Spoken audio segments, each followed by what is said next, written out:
The Snow at Tsukahara. A short story of friendship and awakening. I am old now and near the end, and I write this slowly in the evening, in the dim candlelight while I still can.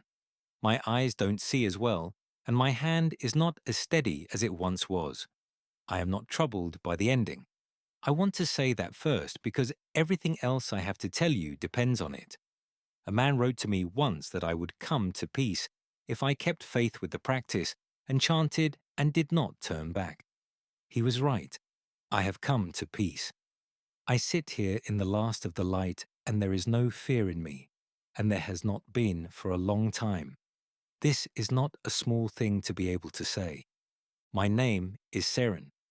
There was another name before it, in Kyoto, in my years on the mountain. But that man is so far behind me now that to use his name would be like pointing at a stranger. I will tell you only what you need to know of him, because his troubles are the reason I was on the island when the teacher came, and that meeting is the only part of my life that finally mattered. The mountain. I studied on Mount Hiei. It shaped everything to come, my understanding of Buddhism and the cause of my exile. On the mountain, we were taught that all beings are already enlightened. We chanted that the grasses and the trees become Buddhas, that this very world, just as it is the Pure Land. These are true teachings. I believe them now more deeply than I could then. But we chanted these things inside an order that did not live by them. The abbots held land and soldiers. They sold offices. They burned the lodgings of rivals over small points of pride. The doctrine said the beggar at the gate was a Buddha, and the order let him starve at the gate while it counted its estates. I was young, and I could not keep silent. I asked out loud and more than once how a teaching of original enlightenment had produced an order so given to greed.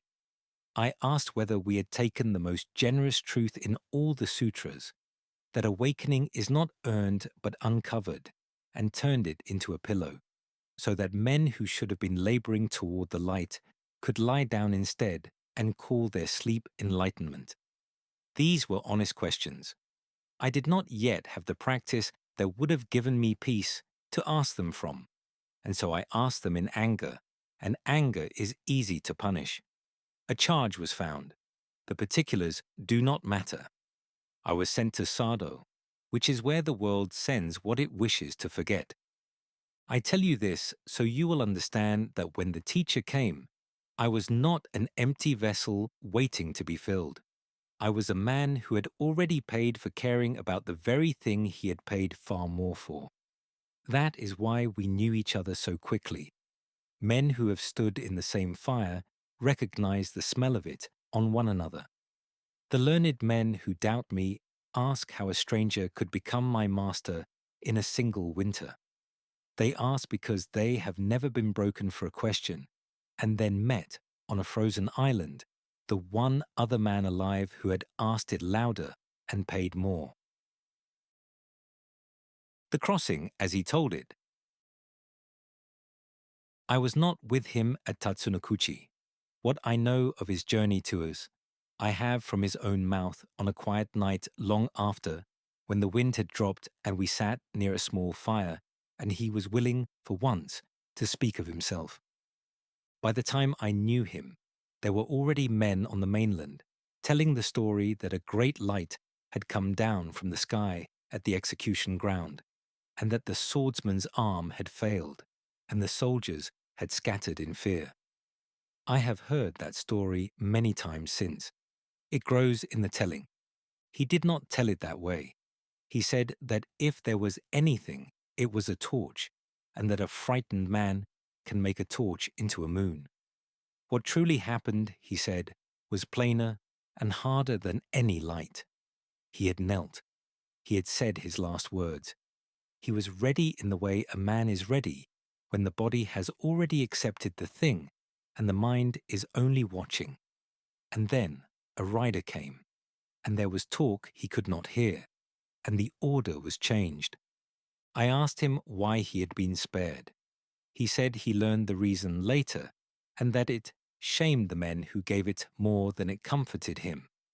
The Lord's wife was near her time with a child. Someone had told the Lord that to take a monk's head on the eve of a birth might bring a curse upon the infant. So he was spared, not for the law, not for any sign from heaven, but because a frightened nobleman did not want his child marked by the blood of a priest. I have never forgotten what he said next, because it is the seed of everything he became. He said that in the moment before the rider came, when he believed it was the end, it had felt entirely real. He said that was the thing no one who had not knelt there could understand. It was real, completely real, right up until the instant it was not. He said that some part of him had died that night, had knelt down and finished, and that the man who rose and was put on the road to our island was not the man who had knelt. He had become, he said, a person who had already done the thing the rest of us still dread, and that this had changed him in a way he was still learning to live inside. I did not understand it fully then. I understand it now, because the practice has carried me to a place not far from where he stood, and from here I can see that a man who has already met his death and come back is no longer ruled by the small fears that rule the rest of us. That is not arrogance, it is freedom. And it is the freedom I see in his writings, even the fierce ones, the ones that other men read as pride. I do not read pride in them. I hear a man speaking from the far side of his own death, where only the largest and truest things still seem worth the breath. They brought him across the strait in the worst of the winter. He told me the sea between the mainland and our island in that season was a grey and violent thing. He arrived. They took him inland to Tsukahara, and they put him in the place where we keep the dead. The Hall of the Dead. You must understand what that hall was, or nothing that follows will mean what it should. It was not a temple. It was a hall where the bodies of the dead were brought, a shelter for corpses and the rites that attend them, standing among the graves at the edge of the moor. On our island, as everywhere, the care of the dead is left to those whom others will not touch, and the place itself carries that untouchability in its timbers. To house a living man, there is to say, without saying it, that he is among the discarded. It is a judgment spoken in wood and distance, and the hall was failing even at its poor purpose. I saw it with my own eyes. Later, the roof boards had pulled apart, so that lying on the floor you could see the grey sky through them. The walls were full of holes. The snow did not leak in so much as simply arrive, drifting through the gaps and settling on the floor and not melting, for there was nothing inside warm enough to melt it. The cold, brutal wind came off the sea across the open moor with nothing to break it, and passed through the hall as though the hall were not there. They gave him little food. They gave him no clothing fit for such cold. And around the hall, day and night, men waited, men who had cause to hate him, who hoped the winter would finish what the swordsman had not, or who meant to finish it themselves if the winter was slow. He told me he believed that first month, that his chance of living to spring was perhaps 1 in 10,000. He was a man who measured things truly, and that was his honest measure. I did not know him yet. I knew only what the whole island soon knew, that a famous and dangerous priest had been thrown into the death hall at Tsukahara, a man Kamakura had tried to behead and then sent to us to die quietly. On an island as small and as poor in events as ours, such news runs faster than a man can walk. By the deep of winter, every monk and half the farmers knew that the rebel was at Tsukahara, freezing among the graves, and would likely be a corpse himself before the thaw. I will be honest, since I am near the end, and honesty costs me nothing now. My first feeling was not pity. It was a hard and curious thing, a wish to go and look at another man who had been thrown away for his convictions, the way you might wish to look at your own face in a poor mirror. That was the man I still was. I had not yet learned what I now know. I went to the debate carrying that hardness in me, and I came away from it carrying something else. The debate. They set it for the middle of the first month, in the worst of the cold. I call it a debate because that is the dignified word. But it did not begin as a debate. It began as a hunt with a thin cloth of ceremony laid over it. The priests of the rival schools on the island, and some who had crossed from the mainland for the purpose, gathered at the hall to face the rebel. They said it was for doctrine, but many had come hoping to see him broken, and some, I think, hoping for worse. A crowd that gathers to watch a freezing man be humbled is not far in its heart from a crowd that has come to watch him die. I went among them.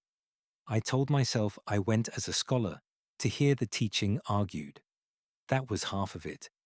The other half was the hardness I have already confessed. I expected a broken man. A month in that hall, on that food, in that wind, will hollow most men into something that flinches. I have seen what cold and fear and loneliness do to even proud men. They make them small. He was not made small. He sat in that ruined hall. This man they had buried alive among the graves, and he was the most unbeaten thing I had ever seen. I do not mean he was strong as a soldier is strong. He was thin.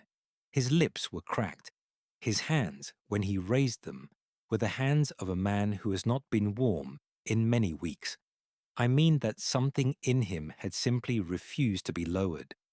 The priests came at him well-fed and warmly robed, many against one, and within an hour it was somehow they who had grown small, they who grew shrill and reached for numbers and noise because the ground was going out from under them. He took their practiced objections, the ones that win in warm halls because everyone has agreed not to press too hard, and he pressed too hard. He stood in the place where the teaching of universal enlightenment had been turned into a license for sloth and cruelty, and he would not let them stand anywhere else. It was the thing I had tried to do on the mountain and failed to do, for want of the words and the nerve, and, I think now, for want of having died once and lost my fear. And then he said the thing that turned my life. One of the Nembutsu priests pressed him, in the smooth voice of a man who has never been hungry, on why he kept on. Why go on provoking? The man asked. Why go on denouncing, when it had brought him only ruin, only this hall, only the near certainty of a frozen death among the graves? Submit, the priest meant, beneath his words. Be lowered, be like us, and live. The teacher looked at him, and he said, not loudly, that he might well be the richest man in all of Japan. The hall went quiet, and then some of the priests laughed, the way men laugh when they think an enemy has finally cracked and begun to babble. A starving man in a death hall, snow on the floor he sat upon, ringed by men who wished him dead, claiming to be rich. It seemed the raving of a broken mind. I did not laugh. I saw that he meant it, and in the same moment I understood him. And the understanding was the most important thing that had happened to me since they put me on the boat to Sado. He did not speak of money. He was telling them that a man who has already knelt at the execution ground and finished, a man who has nothing left that can be taken, because he has already surrendered everything once and received his life back as a gift. Such a man is beyond the reach of their threat. They were offering him his life in exchange for his truth. and he was telling them, almost gently, that they did not understand the trade. What they called his ruin, he held as his wealth. He would not give up the thing that was wholly his refusal, his dharma, his having died and returned, for the warm and borrowed comfort they dangled before him. He was the richest man in Japan because he was the only man in that hall who could not be bought. Everything in him that could be purchased had already been spent, and freely. The others heard a madman. I had been waiting my whole exiled life to hear a man say that, and mean it, and I had not known I was waiting until he said it. The staying, I stayed when the others left. I cannot fully tell you why, except that to walk out with the rest of them, back to my own meagre lodging, would have been to go on being the man I had been, the one who asked the right questions and then accepted his punishment meekly, the one the mountain had rejected. I could not do it. I stood in the broken doorway with the snow coming through the roof behind him, and I did the one thing I knew how to do. I bowed and asked him a question. I asked him about the lifeblood of birth and death, the inheritance of the single great matter, an old phrase from the teachings of the mountain. I asked what he, who had broken with he as fully as I had, understood it to mean now. It was a scholar's question. It was also a plea. I was asking whether the thing I had been exiled for caring about still held any life in it, or whether I should finally let the cold have it. He looked at me a long while, this man worn past the edge of his strength, and I believe he saw all of it. The Kyoto man under the island monk, the questions, the price I had paid. He said, "You studied on the mountain. It was not a guess." I said I had. I said they had sent me here for a smaller portion of the same reason they had tried to send him out of the world entirely. I said I had only used words, where he had used his whole life. He said that words are a life, if a man says the true ones often enough. And he made a small motion with one of those cold, stiffened hands for me to come in out of the doorway into the hall of the dead, where it was barely warmer than the moor, but where, at least, we stood on the same side of the threshold. What he taught me, then and after, I will not try to set down whole, for it took the rest of my life to receive it, and I am still receiving it now, in the last of the light. But I will tell you the heart of what he said, because the heart of it is what saved me. He said the lifeblood is not a possession. On the mountain, he said, they had made the transmission into a thing to be owned, handed down from a master to his own sons, hoarded like an estate, guarded like land. He did not believe it was a possession at all. He said it was closer to what had just happened in that hall. A man with nothing had discovered that he had everything, and a second man had recognized it, and both were changed. That, he said, is the transmission. It does not come down from a height. It passes between two people who see the same truth in the same moment. You felt it, he said. That is why you are still standing here, freezing, instead of walking home. And he taught me to chant, Namu Myoho Renge Kyo. He told me to say it with trust and confidence, with the understanding that the Buddha of the deepest past, the sutra that opens the way, and I myself, frightened and small and far from home, are not three things but one, without the least separation.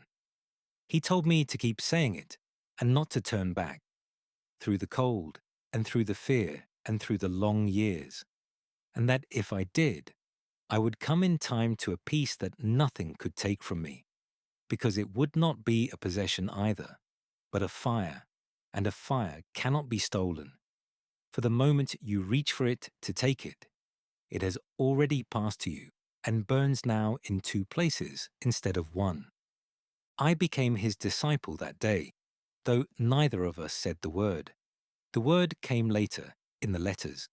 That day there was only the recognition and the cold and the snow falling through the broken roof onto the floor of a hall made for the dead, where two men who had each been thrown away for the same refusal sat down together and began, against everything our eyes could see, to chant together. I did not know that day that I had also found a friend. I thought I had found a teacher, which was already more than I had hoped for. The friendship came later, slowly, and I will tell you of it. But I think it began there, in that hall, in the moment he waved me in out of the doorway, because a man does not invite an enemy or a stranger to share the little warmth of a death hall. He invites someone he has already, in some part of himself, decided to befriend. The letters. He moved in the spring across the island to better lodging, when a lay believer took him in, and his hardships eased, and he lived to see not only that thaw but many more. The death hall did not take him. The men who waited did not take him. He had been right against his own measure of 1 in 10,000, and I have come to think he lived because he had stopped needing to live, which is a strange thing to write, and a true one. After he moved, we could not always meet, and so we wrote. He wrote, and I wrote, and only his letters were kept, because that is the way of the world. The Master's words are gathered like treasures, and the disciples are used to start the next morning's fire. I do not grieve this as I once might have. I knew even then that my letters were the lesser half, but I will set down a little of what I wrote to him, since no one else will keep it, so that his words do not stand forever answering a silence. I wrote to him that first spring something close to this. Master, the snow is going off the moor at last, and the ground at Tsukahara shows through, black and wet, where you nearly died. I walked out to the hall and stood in it. The roof is as you left it. I put my hand on the floor where you sat and said you were rich, and I tried to feel what you felt, and I could not yet, not fully. I am still too poor. I still hold fears you have already spent, but I felt the warmth of it, the way you feel a fire in the next room before you enter. I have been chanting as you taught me, every day, in the cold mornings and dark nights, and something in me is loosening that I did not know was clenched. I have a question, and it is the old one in new clothes. You told me the lifeblood is not owned but passed between. Then how is it kept?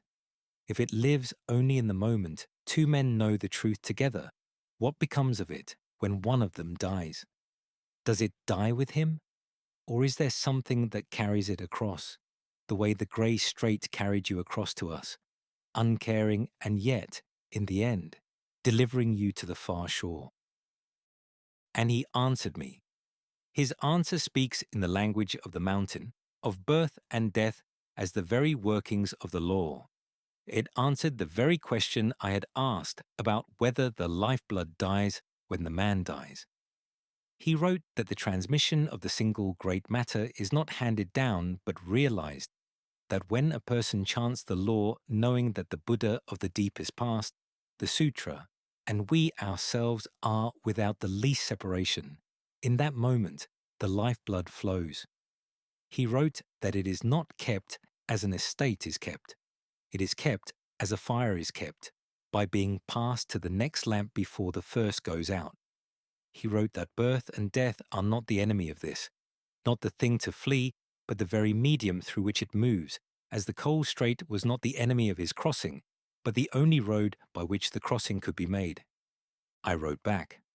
I always wrote back. Then I understand at last why you could call yourself rich in that hall. A man who believes his awakening is a possession is always poor, for a possession can be taken, and the fear of its taking is itself a poverty. But a man who knows it is a fire to be passed, cannot be robbed. For the moment you reach to take it from him, he has already given it to you, and it burns now in two places. They came to that hall to take everything from you, and you defeated them by having already given everything away. I see it now. I am writing this by a lamp you lit, and the lamp is not made less. But I want to be honest with you about how that understanding came. Because if I let it stand as I have written it, you might think I read his letter and understood. I did not. I read his letter and I grasped it the way you grasp the shape of a mountain through fog. I could see that something was there and how large it was, and I could not yet walk on it. This is the thing the learned men who copy out his letters do not always tell you. He pointed.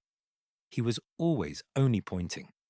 The door he pointed at, I had to walk through myself, on my own feet, in my own years, and no letter, however true, could carry me through it. That is not a failure of the letters. It is the nature of the thing. A man can be told 1,000 times that fire is warm, and he knows nothing of warmth until he holds his own cold hands to a flame. So let me tell you what I actually walked through. In the matter of the heritage of birth and death, in the years after that first exchange. He had written that birth and death are not the enemy, not the thing to flee, but the very workings of the law. When I first read it, I thought it a beautiful saying, and I did not believe it, not in my body, where belief actually lives. I had spent my life, like every man, treating my death as the great thief who would come at the end and take everything, and treating my births and losses and changes as a long defeat. I remember writing him about this. I remember asking plainly how a man was supposed to feel that his own dying was the working of the law and not simply the end of him. I wrote something like this: Master, I can say the words. The birth and death are the innate workings of Myoho Renge Kyo. But when I sit in the dark, and my heart labors, and I think of my own end, the words go thin. My body does not believe them. It believes it is going to be robbed. How do I cross from saying the thing to knowing it? You tell me the Buddha of the remotest past, the sutra, and I myself are without the least separation. I can write that sentence. I cannot yet feel it. There is still a wall in me between myself and the Buddha, and death stands on the far side of the wall, waiting. He wrote back that the wall was the whole of the problem, and that the wall was not real, and that chanting was how a man discovers it was never real. He wrote that when I chanted Namu Myoho Renge Kyo in true faith, I was not petitioning a Buddha across a distance. The Daimoku, he wrote, is not our voice calling out to the eternal Buddha. It is the eternal Buddha's own voice sounding as ours. When I chanted, it was the Buddha of the remotest past pronouncing his own name through my mouth. And the sutra was that same reality speaking. And the three, the Buddha and the sutra, and my own trembling self, were one thing looking at itself from three sides, and one voice uttering itself through three throats. He wrote that once a man truly receives this, birth and death lose their power to rob him, because there is no longer a separate small self standing to be robbed. The self that feared the thief was the wall, and the wall was the illusion, and the chanting wears it away as water wears a stone. I did not believe him, and I kept chanting anyway, because I trusted the man even where I could not follow the teaching, and because he had told me not to turn back. And then, one ordinary morning, years on, it happened. I cannot tell you what was different about the morning. Nothing was. I was chanting in the cold, as I had 10,000 mornings before, and the wall was simply not there. It did not fall dramatically. I noticed, the way you notice that a sound that had gone on so long you stopped hearing it, has stopped. The separation between myself and the Buddha, was gone, and with it, the whole architecture of robbery. And I understood, at last, and in my body, what he had written about the voice. The chanting had never been my voice reaching out toward the Buddha. It was the Buddha's voice, arriving as mine. It had been so from the very first cold morning in the death hall, only I had not known it, because I had still believed there was a wall, and a me on this side of the wall doing the calling.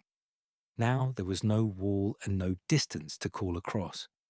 There was only the one voice, the eternal Buddha's own, which had been sounding through me all along, and which I had mistaken for my own small effort. My death was still coming, but it was no longer a thief. It was one of the innate workings of the same law that was working in my breath and in the snow melting off the eve, and in the sound of that voice saying the Daimoku. Birth and death were not happening to me. They were the law itself, moving, and I was the law itself moving, and there was no one left over to be afraid. That is the heritage of the single great matter. It is not knowledge handed to you. It is a wall discovered to have been a shadow all along, and you must chant your own way to the discovery because no one can discover it for you.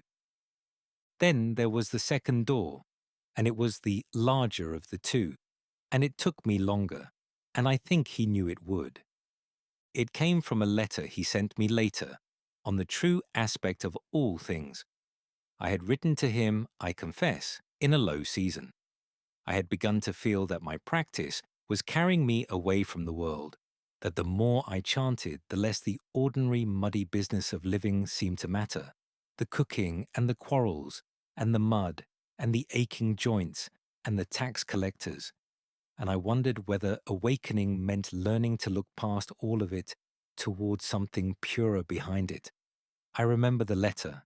I remember writing, Master, is the aim of this practice to see through the world to the truth behind it?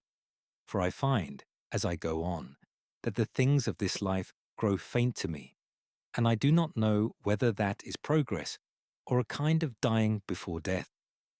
When I attain what you're pointing me toward, will I have left all this behind, the poor ordinary suchness of an old man's days, the rice and the cold and the faces? Or is the truth somewhere else, and this only the veil across it? His answer overturned me. He wrote that I had it exactly backward, and that this backward error was the great sickness of the schools I had come from. He wrote that there is no truth behind the world. The true aspect, he wrote, is not behind all phenomena, hidden, waiting for the practitioner to peel the world away and find it. The true aspect is all phenomena, just as they are. The rice is the true aspect. The cold is the true aspect. The quarrels and the mud and the tax collectors and the faces of ordinary people are not a veil across reality.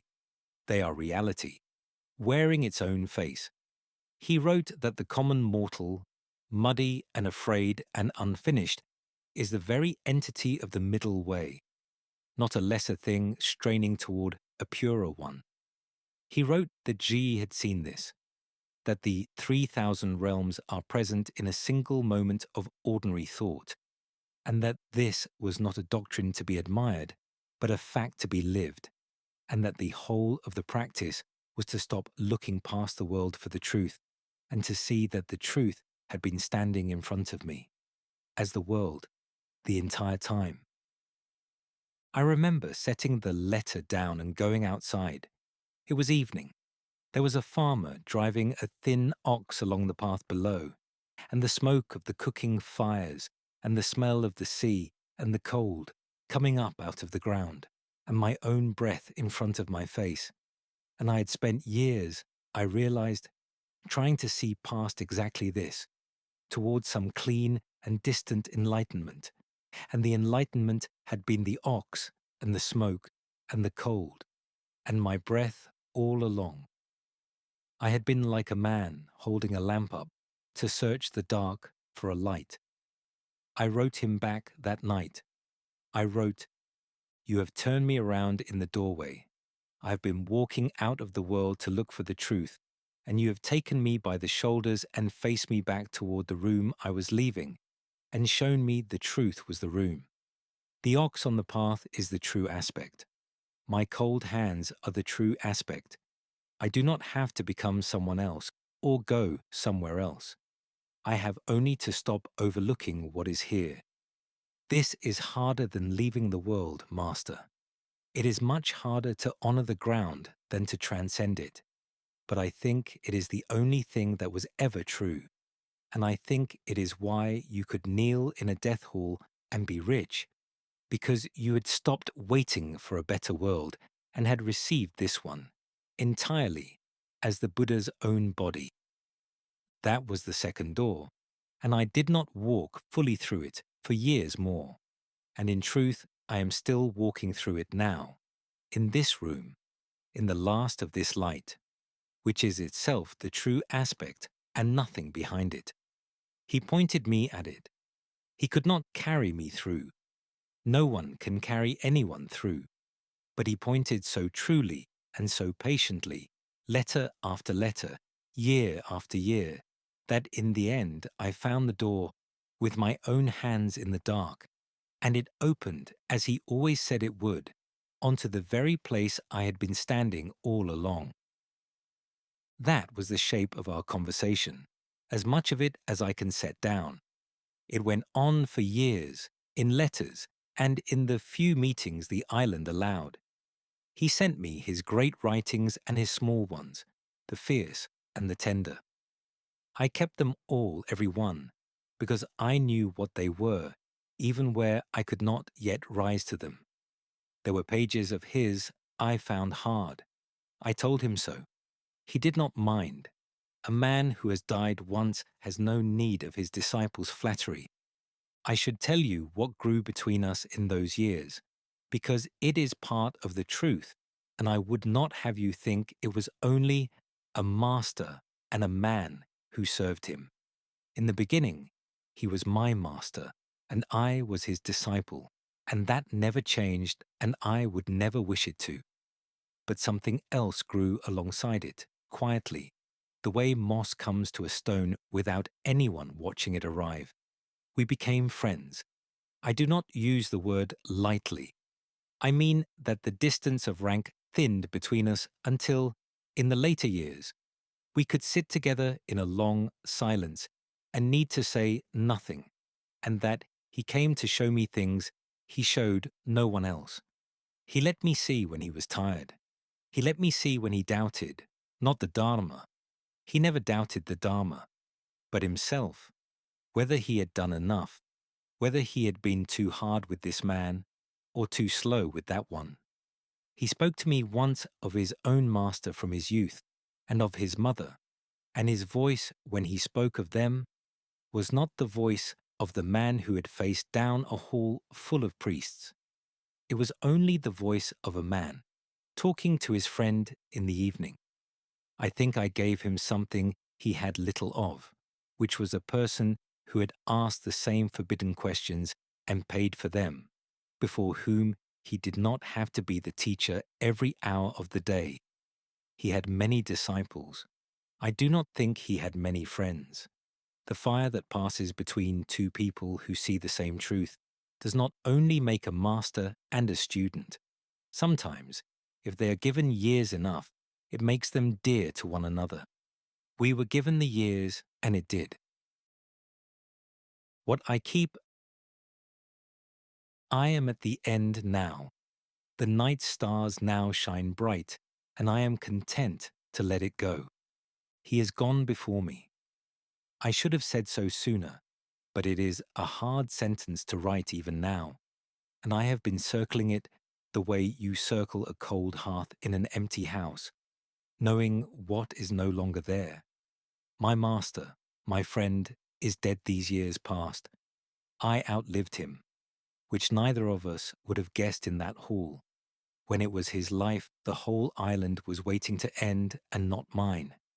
The grief, when the news came, was the deepest water I have ever crossed. For a time, I could not chant. I sat with the silence where his letters used to come from, and I did not know how to go on.